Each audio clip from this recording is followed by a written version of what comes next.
우리에게 더 크고 더 많은 것을 주시기 위해 늘 애타하시는 주님이신 줄로 믿습니다.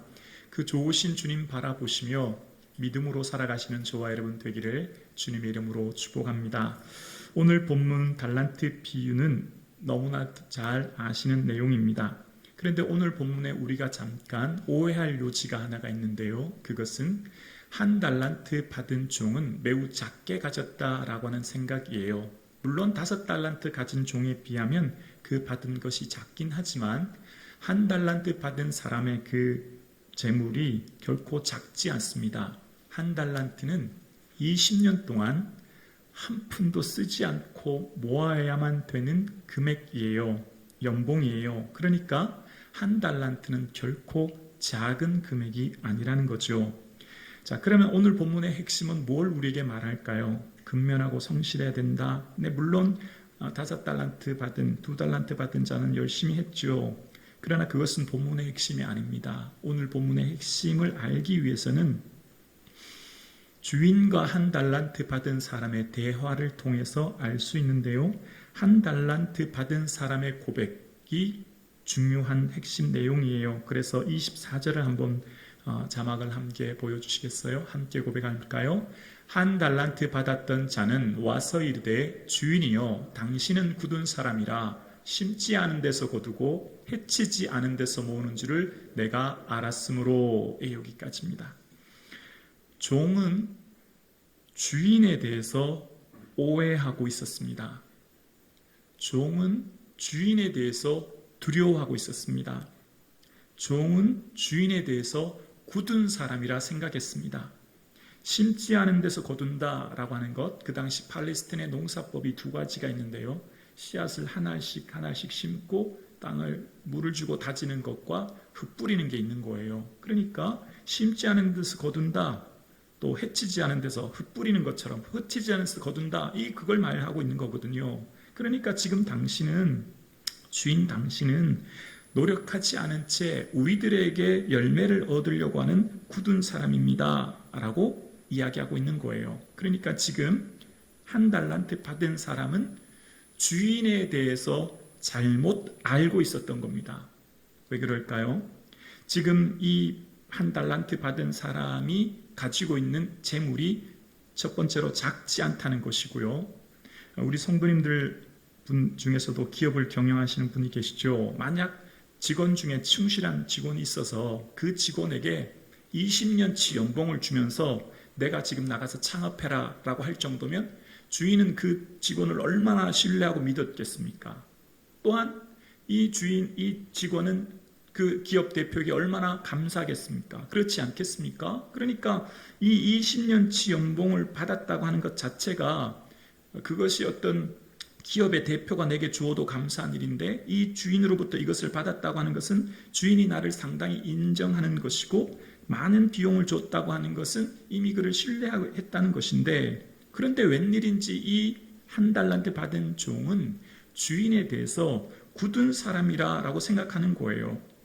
20년치 연봉을 받아서 여러분 한번 우리가 창업한다고 해볼까요? 그럼 쉽지 않은 일일 거예요. 왜냐하면 원금을 까먹으면 어떡하나, 이 기업 추후에 다시 돌려줘야 되는데 이 창업을 했다가 이 원금을 손실하면 어떡하나라고 하는 염려와 두려움이 있을 것입니다. 그런데 내게 준 이 20년치의 연봉이 준 사람을 아주 나쁜 사람으로 생각한다면, 내가 지금 이 하는 일, 장사, 그러니까 창업이 더 어렵고 더 두려웠겠죠. 그러니까 당연히 잘 관리해서 안전하게 원금만 보존하면 된다, 그 생각했을 거예요.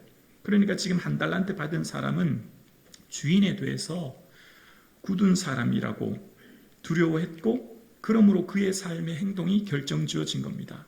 그러니까 한 달란트 받은 사람이 주인을 어떻게 생각하느냐가 곧 그 종의 행동을 결정했던 겁니다.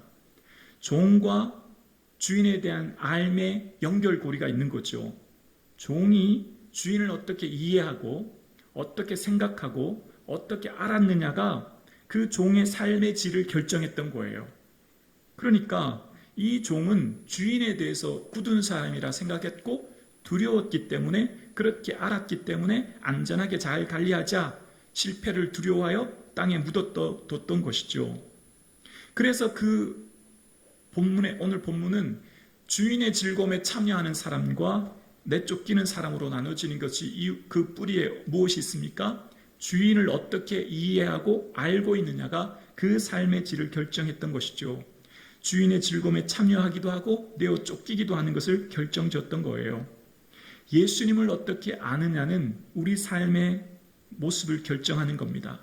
풍요와 즐거움을 경험하기도 하지만 예수님을 오해할 경우는 우리의 삶의 두려움과 궁핍을 경험하기도 하는 것이죠.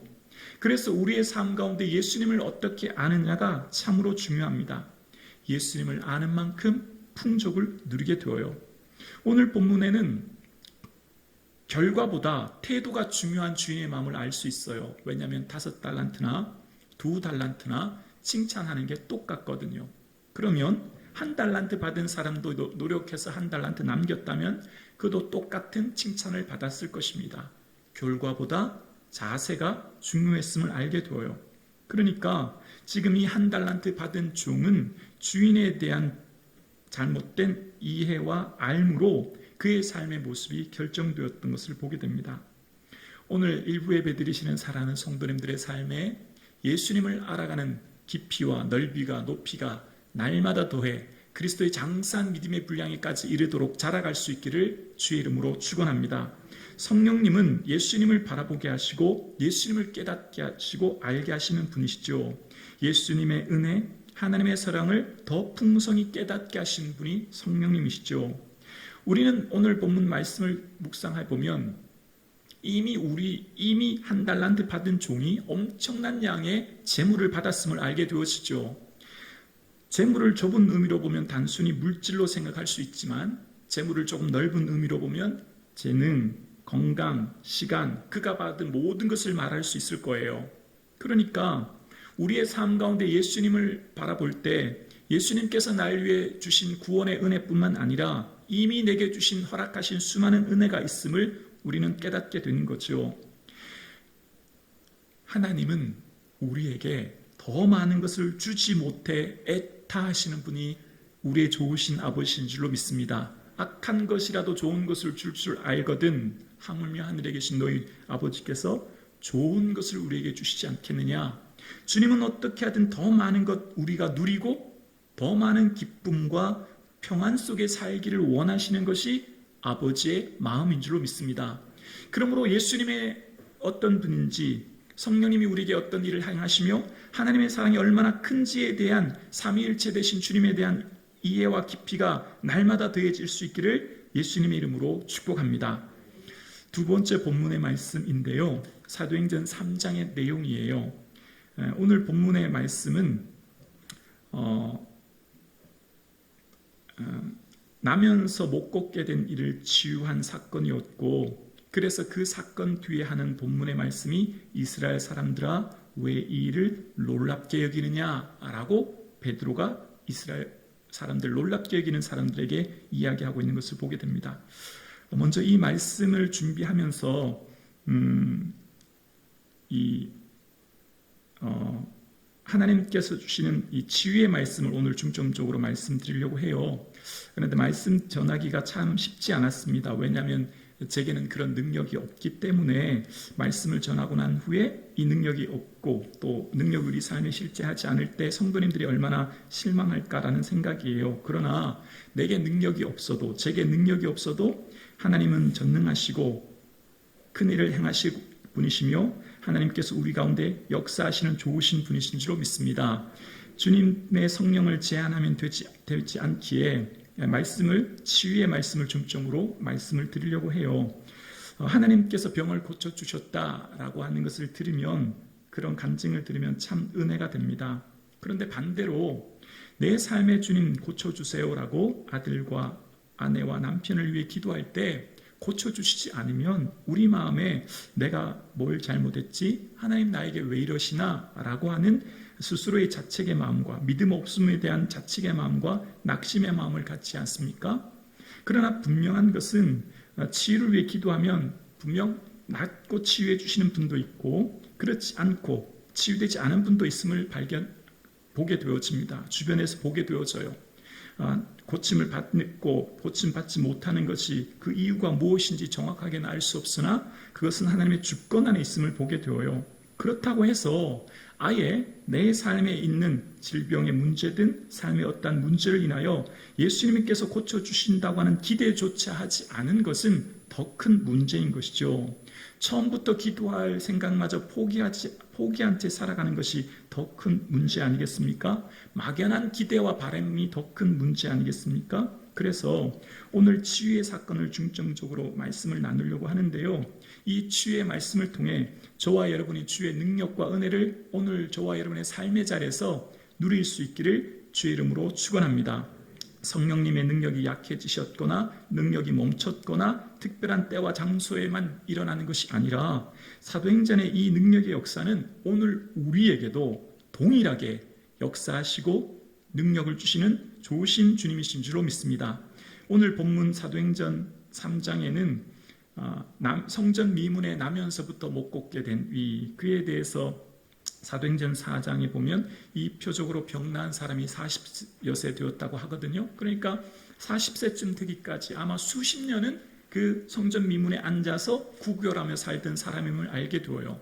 그에게 베드로와 요한이 금과 은은 내게 없지만 내게 있는 것으로 내게 주노니 곧 나사렛 예수 그리스도 이름으로 일어나 걸으라 하고 오른손을 잡아 일으킬 때 발과 발목에 힘을 입어서 일어나 기뻐 뛰는 역사가 일어나요. 그럴 때 많은 사람들이 그 일을 보고 놀랍게 여기는 것을 보게 됩니다. 놀랍게 여깁니다. 왜 놀랍게 여기죠? 현대의학으로는 불가능한 일이었거든요. 인간의 이성과 합리적인 생각으로는 도저히 이루어질 수 없는 일이었거든요. 그러니 그 사람들이 그 사건을 보고 놀랍게 여긴 것입니다. 수십 년 동안 성전 미문에 앉아 구걸하던 그가 일어서서 뛰며 기뻐 베드로와 요한 곁에 있는 그를 보며 사람들이 놀랍게 여겼던 것이죠. 자, 그런데 주목할 것이 하나 있습니다. 베드로가 무엇이라고 사람들에게 말합니까? 왜 이 일을 왜 놀랍게 여기느냐는 거예요. 다시 말할까요? 이 일은 당연하다는 것입니다. 왜 당연하죠? 이것은 오늘 본문 16절에 보면 예수로 말미암아 난 믿음이 너희 모든 사람들에게 이같이 낫겠다라고 이야기합니다. 그것은 내가 한 것이 아니요 예수 믿는 믿음으로 예수의 이름의 권능으로 그가 일어났으니 예수님의 이름에 능력이 있는 것이 베드로는 당연하다 말하는 겁니다. 사람들이 볼 때 이해가 되지 않고 놀랍게 여길 일이지만 베드로에게 주를 믿는 성도에게 이것은 당연한 일이라고 이야기해요. 왜 그럴까요? 예수님께서는 예수님의 제자들에게 이 땅에 오셔서 복음을 선포하시고 능력을 행하실 때 마태복음 4장 23절에는 크게 세 가지의 일을 행하셨는데요. 우리 4장 23절 한번 보여주실까요? 예수께서 온 갈릴리에 두루 다니사 그들의 회당에서 가르치시며 첫 번째는 가르치셨습니다. 두 번째입니다. 천국 복음을 전파하시며 두 번째는 회개하고 돌아오라 천국 복음을 전파하셨습니다. 세 번째는 백성 중에 모든 병과 모든 약한 것을 고치시니 라고 말씀하셨어요. 그들의 삶의 고통과 아픔 가운데 있는 질병을 다 고치셨다는 것이죠. 오늘날 교회가 가르치며 전파하는 데는 열심히 노력합니다. 그런데 고치는 일에는 왠지 과감하게 선포하기가 어려워요. 왜냐하면 오늘 이 능력이 잘 나타나지 않기 때문이거든요. 그러나 예수 그리스도는 어제나 오늘이나 동일하시며 이 말씀은 사도행전에만 국한된 능력이 아니라 예배드리는 저와 여러분의 삶 가운데서도 동일하게 역사하게 해주시는 주의 능력의 말씀인 줄로 믿습니다. 그들을 고치시더라 라고 말씀하셨고 예수님께서 이 땅에 오셔서 하신 중요한 일은 병자를 고치시는 것이었습니다. 그리고 많은 사역의 내용들이 대부분 병자를 고치시는 거였어요. 병자는 오늘날과 같은 사회보장제도가 잘 되어지지 않은 그 당시 병자는 한 사람의 병자가 생기면 가정이 무너지는 겁니다. 가장이 병이 들면 그 가정 공동체 전체가 고통스러워지고 깨어지게 되는 거죠. 병이라고 하는 것은 단순히 육체의 질병을 넘어 공동체를 회복시키는 역사인 것이죠. 그래서 예수님께서는 그 공동체를 새롭게 회복시키시고 고치시기 위해 그 일을 하신 거예요. 그리고 예수님께서는 예수님의 그 중요한 사역을 제자들을 세우시고 제자들을 보내시면서 천국이 가까웠다라고 하며 천국 복음을 선포하라고 하셨고, 그러면서 그냥 보내지 않으셨어요. 뭘 주셨죠? 병든 자를 고치고 죽은 자를 살리고 나병한 자를 깨끗게 하고 귀신을 쫓아내라. 거저 받았으니 거저 주어라. 그것이 중요한 일이죠. 그 능력 너가 한 것이 아니라 내가 준 것이니 너는 각각 가는 곳마다 복음을 선포하고 병자를 고쳐라. 거저 주라는 거예요. 주께서 하신 일이기 때문이에요. 그리고 제자들은 제자들의 사역의 삶 가운데 이후에 예수님이 부활하신 뒤에 부활하신 주님께서는 제자들에게 다시금 뭐라고 말씀하셨습니까? 마가복음 66장에 보면 온 천하에 다니며 만민에게 복음을 전파하라 말씀하셨어요. 그리고 주님께서는 믿는 자들에는 이런 표적이 따르리니 라고 하시면서 병든 사람에게 손을 얹은 즉 나으리라 라고 권능의 말씀을 주셨습니다. 그리고 예수님께서는 주의 우편으로 오르셨죠. 그리고 예수님께서는 우리에게 말씀하신 아주 중요한 말씀이 요한복음 14장 12절에 있는데요. 우리 함께 보실까요? 요한복음 14장 12절이에요. 14장 12절입니다. 우리 함께 고백할까요? 내가 진실로 진실로 너희에게 이르노니 나를 믿는 자는 내가 하는 일을 그도 할 것이요 또한 그보다 큰 일도 하리니 이는 내가 아버지께로 감이라. 아멘. 나를 믿는 자는 내가 하는 일을 그도 할 것이라 말씀해 주셨어요. 이것이 오늘 우리에게 주신 약속의 말씀인 줄로 믿습니다. 이것이 저와 여러분에게 주신 능력의 말씀인 거죠. 왜죠? 이는 내가 아버지께로 감이라. 예수님께서는 부활하시고 승천하시겠지만 이 능력의 말씀을 주셨고 이후에 보혜사 성령을 보내신다고 말씀하셨고, 보혜사 성령은 영원토록 우리와 함께 있을 것이라 말씀하셨습니다. 그리고 요한복음 14장 17절에 보면 또한 너희 속에 계시겠습니다 라고 말씀하셨어요. 성령님은 우리 속에 우리와 함께 계신다고 말씀하고 계세요. 여기부터 말씀드리는 것은 조심스럽게 말씀드립니다. 은혜를 나누기 위한 것임을 기억해 주시고 혹 목사의 개인의 어떤 이야기로 듣지 않으셨으면 좋겠습니다. 성령님께서는 인격체이십니다. 성령님을 존중해 드려야 합니다. 우리의 삶에 성령님을 인격적으로 모시고 성령님과 동행할 때 성령님은 우리에게 놀라운 은혜를 허락해 주신 줄로 믿습니다. 말씀을 전할 때 성령님 함께 가시죠. 저는 고백합니다. 성령님 저를 통해 말씀해 주세요 라고 고백합니다. 기도할 때도 성령님 제게 은혜를 허락해 주세요. 성령님 제게도 이러한 은사들을 허락해 주세요 라고 고백할 때 저는 제가 구한 것보다 더 풍성한 은혜와 은사를 누리게 되었음을 고백합니다. 성령님께서는 성령님께 간구하고 기도할 때 어떨 때는 한 분의 성도님을 향해 오랫도록 기도하게 하시고 그 성도님의 탄식과 아픔을 보게 하시고 그래서 함께 울고 탄식하기도 하십니다.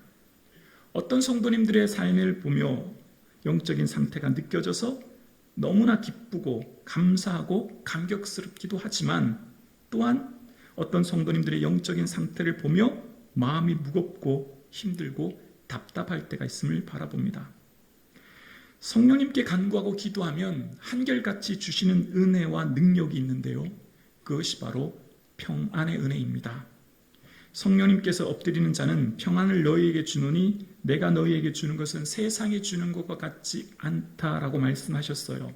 그래서 여러분 잘 아시잖아요. 베드로가 옥에 갇혔지만 천사가 옆구리를 쳐 깨울 정도로 베드로는 곤히 잠들었지 않습니까? 세상이 이해할 수도 줄 수도 없는 성령의 특별한 은혜를 얻게 되어요.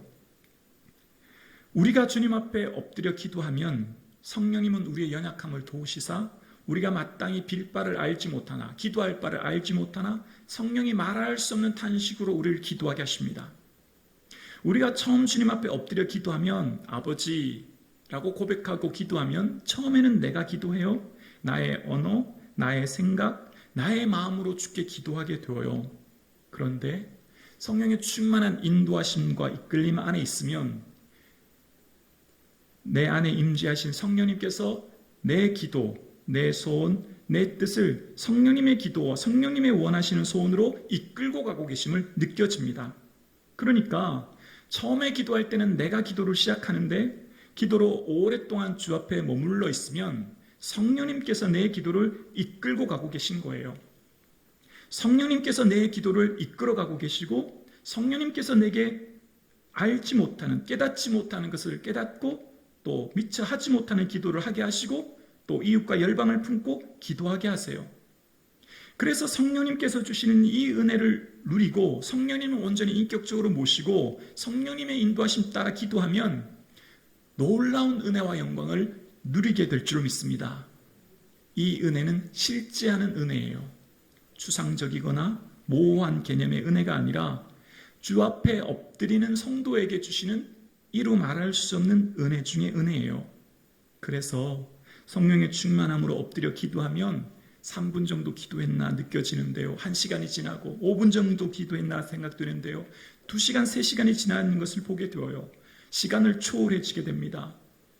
기도하지 않고 교회와 성도님들을 생각하면 염려되고 근심될 때가 많지만 성령의 인도하심 따라 기도하고 엎드리고 삶을 살다 보면요, 주께서 주시는 이해할 수 없는 평안으로 인도해 주시고 계시고 우리의 모든 두려움과 염려를 이길 수 있는 은혜를 주신 거예요. 우리의 삶 가운데 성령님을 온전히 인정하고 모시고 살아가면 세상에서 누릴 수 없는, 세상에서 감히 맛볼 수 없고 깨달을 수 없는 주의 놀라운 하늘의 능력과 영광을 부어주시는 줄로 믿습니다. 이 은혜를 누리고 이 은혜를 경험하고 이 은혜 속에 사는 성도는 삶에 주신 놀라운 은혜가 새롭게 보이는 거예요. 내게 주신 구원의 은혜를 인하여 내게 주신 삶의 자리에 내게 주신 모든 것들에 주신 풍성한 은혜를 새롭게 깨닫게 되고 하나님께서 주시는 세상이 줄 수 없는 놀라운 평안과 기쁨으로 충만케 해주시는 은혜를 저와 여러분이 누리게 되는 줄로 믿습니다. 그러므로 우리의 삶 가운데 성령님의 온전한 은혜를 의탁하고 바라보는 것, 성령님은 온전히 예수님을 생각하게 하고 바라보게 하시지 않습니까? 그러므로 우리의 삶 가운데 주의 은혜를 기억하고 나가는 것이 얼마나 중요한지 몰라요. 예수님께서 이 땅에 오신 목적이 뭐죠? 치유와 회복 때문에 오신 거예요.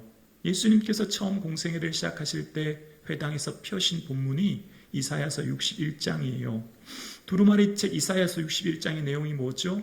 주의 성령이 내게 임하셨으니 이는 가난한 자에게 아름다운 소식을 전하며 포로된 자에게 자유를, 갇힌 자에게 노임을 선포하게 하렴이라 말씀하신 거예요. 주의 성령님이 우리에게 임재하시면 포로된 자가 자유케 되고 눈먼 자가 다시 보게 되는 회복의 은혜를 누리게 되는 것이죠.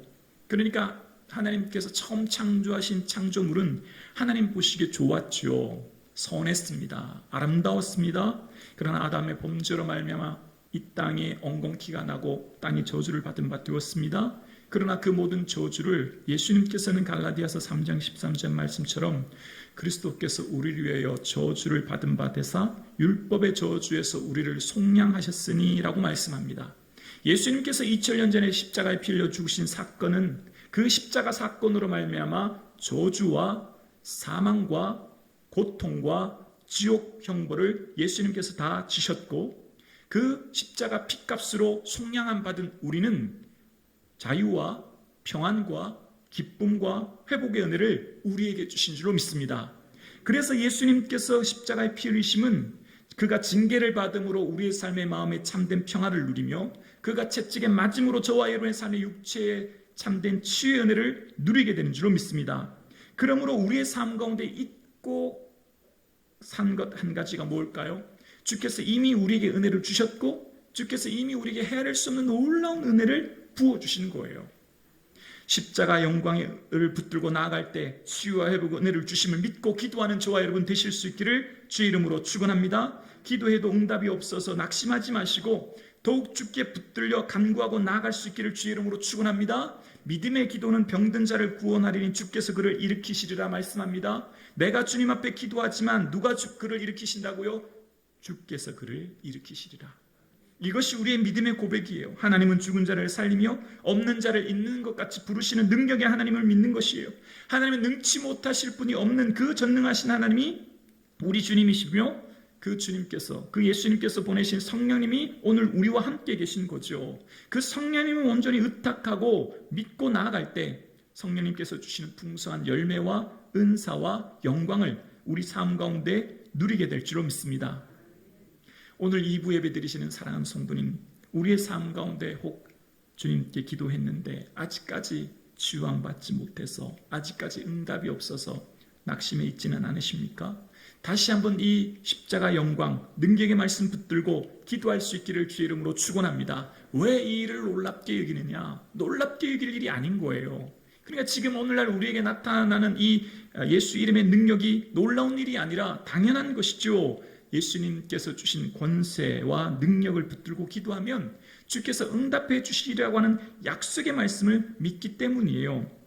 그러므로 오늘 사랑하는 성도님들의 삶에 기도하기를 망설이지 마시고, 기도하기를 연기하지 마시고, 기도하기를 주저하지 마시고, 주를 기뻐하는 일에 연기하거나 망설이지 마시고, 주님 일에 최우선순위를 삼아 내 삶의 우선순위가 주의 기쁨, 주의 영광 위에 살아가는 삶 되기를 주의 이름으로 축복합니다.